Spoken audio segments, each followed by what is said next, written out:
Alors, de retour avec vous, chers amis, sur YouTube, en ce mercredi 25 février 2026, 15h53, heure du Québec. Merci à ceux qui sont abonnés, ceux qui ne sont pas faits là maintenant. Merci à ceux qui m'envoient des liens, des messages toujours pertinents, intelligents et très appréciés. Merci à ceux qui vont commenter. Dites-moi de vous regarder, écraser le petit pouce en l'air et partager la vidéo. Chers amis, n'oubliez pas, très important, biohacking, ça existe depuis des milliers d'années. Il faut que tu sois au sommet de ta forme physique, et aussi intellectuelle et cérébrale. Beaucoup de gens sont malades parce qu'ils n'ont pas fait attention et on est attaqué par toutes sortes d'éléments dans nos aliments, dans l'eau, dans l'air, intentionnellement ou non, mais on le sait, la nourriture qu'on nous fait manger est de mauvaise qualité si on ne fait pas attention. Tout ce qui est super industrialisé, c'est à éviter. Mais le biohacking, ça existe depuis toujours. Moi, je m'entraîne, vous savez, je suis prof de yoga aussi. Là, je m'avais donné une classe d'aquaforme. J'ai commencé ça depuis à peu près 6 mois. J'aime tellement ça. Et c'est extraordinaire pour les gens qui sont dans l'eau. Moi, je suis à l'extérieur. Je donne ma classe à l'extérieur. Je veux dire une chose, ils travaillent fort. Donc, mets-toi en santé. Les semaines, les mois, les années qui s'en viennent vont être très difficiles à traverser. Beaucoup de gens utilisent le bleu de méthylène comme moi je l'utilise et j'ai des milliers d'abonnés qui l'utilisent et qui me confirment que c'est extraordinaire, ça marche, mais je comprends qu'il y a des gens qui ont des réticences à ça, au bleu de méthylène. C'est pour ça que depuis 2 semaines, je me mets, j'essaye, je suis en essai, mais là, ma période d'essai est terminée parce que c'est très efficace, je vous le dis. La crinière de lion, extrait de champignons de qualité supérieure pour améliorer la mémoire et soutenir le système nerveux. C'est un produit canadien. Maintenez votre acuité mentale grâce à l'extrait de champignons crinière de lion.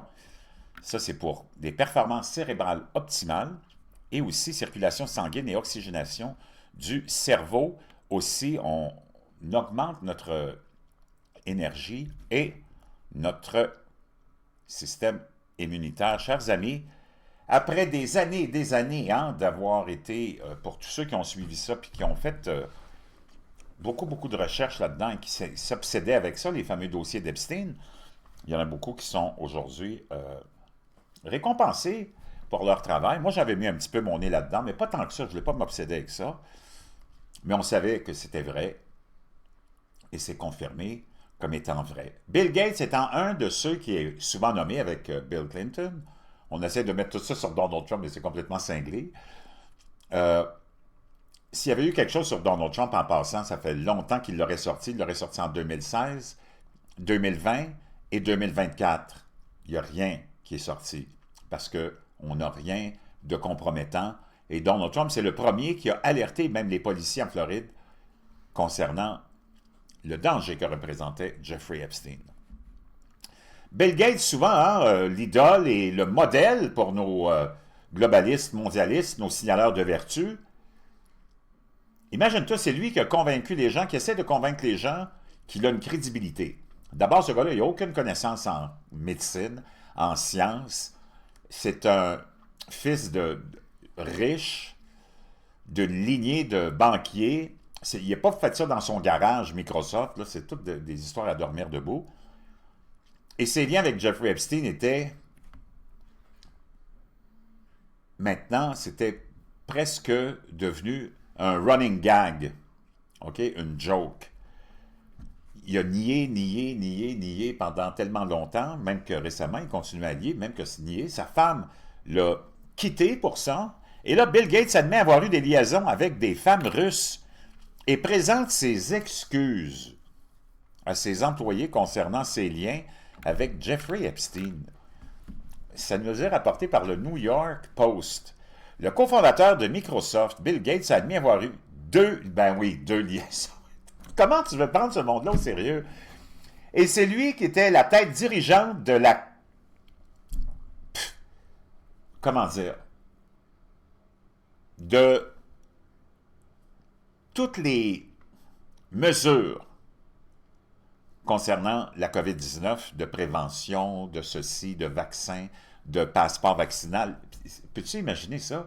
Donc là, je me demande, tous ceux qui ont embarqué là-dedans, comment ils se sentent aujourd'hui face à un homme comme Bill Gates, qui était à la tête de ce mouvement mondial, de convaincre la population qu'il fallait se soumettre à une forme d'autoritarisme médical.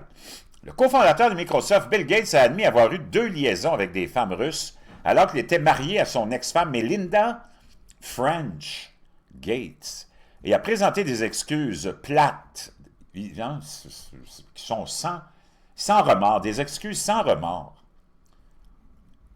Wow! Pour ses liens avec le pédophile condamné Jeffrey Epstein, Gates, âgé de 70 ans, a déclaré mardi aux employés de sa fondation qu'il avait voyagé à bord d'un avion privé avec le financier déchu et avait passé du temps avec lui aux États-Unis et à l'étranger, mais qu'il n'avait participé à aucun crime. Quoi, il y a des crimes? Ah bon? Je n'ai rien fait d'illégal, je n'ai rien vu d'illégal, a déclaré Gates lors de la réunion publique. Les gens vont le croire, c'est certain. Pour être clair, je n'ai jamais passé de temps avec les victimes, les femmes qui l'entouraient. Ici, on voit Bill Gates qui pose avec une femme dont le visage a été caché. Gates a rencontré Epstein pour la première fois en 2011, après la condamnation du financier en Floride pour avoir procuré un enfant à des fins de prostitution et a continué à le fréquenter, ignorant apparemment les inquiétudes soulevées par sa femme. Le milliardaire a toujours nié toute malversation concernant ses liens avec Epstein, mais a avoué avoir eu des liaisons présumées avec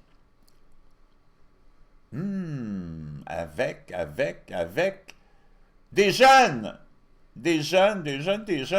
Russes. J'ai eu des liaisons, l'une avec une joueuse de bridge russe rencontrée lors de tournois, et l'autre avec un physicien nucléaire rencontré dans le cadre de mes activités professionnelles, a-t-il confié à ses collaborateurs. Epstein avait déjà menacé Gates au sujet de sa liaison avec la joueuse de bridge russe Mila Antonova. Information précédemment rapportée par les médias. Epstein a rencontré Antonova alors qu'il recherchait des investisseurs pour une académie de bridge avant de financer sa formation en programmation informatique. C'est complètement cinglé. Gates a rencontré Antonova en 2010 lors d'un tournoi auquel elle participait. James Staley, Lawrence Summers, Larry Summers, Jeffrey Epstein, Bill Gates, Boris Nikolic pose pour la postérité ici. Dans un courriel daté du 4 juillet 2013 et adressé à Boris Nikolic, le principal conseiller de Gates pour la science et la technologie, Epstein a nommé 2 femmes avec lesquelles il affirmait que Gates avait eu des liaisons. Le pédophile affirmait que les femmes risquaient de devenir des célébrités du jour au lendemain. Bill risque de passer de l'homme le plus riche au plus grand hypocrite, Melinda de devenir la risée de tous, et les promesses de dons disparaîtront en conséquence, avait déclaré Epstein à Nikolic. Quelques semaines plus tard, Epstein s'est envoyé un courriel de démission dans lequel il semblait écrire sous le nom de Nikolic. Ces dernières semaines, j'ai été mêlé à un grave conflit conjugal avec Melinda et Bill, indiquait le courriel. Le courriel laisse entendre que Nikolic avait aidé Gates à se procurer des médicaments pour faire face aux conséquences de ses relations sexuelles avec des filles russes. On parle de maladies transmises sexuellement, naturellement. Lors de cette réunion publique, Gates a admis avoir passé du temps avec Epstein à New York, en Allemagne, en France et à Washington, mais a affirmé n'avoir jamais visité son île. J'ai jamais visité son île. Vous allez me croire, non? Gates a reconnu que son ex-femme avait toujours été méfiante quant à ses liens avec Epstein. Un porte-parole de l'organisation a déclaré que Gates s'est exprimé en toute franchise et avait assumé la responsabilité de ses actes. C'est complètement cinglé, mesdames et messieurs. Wow! J'ai hâte de voir la suite de ça.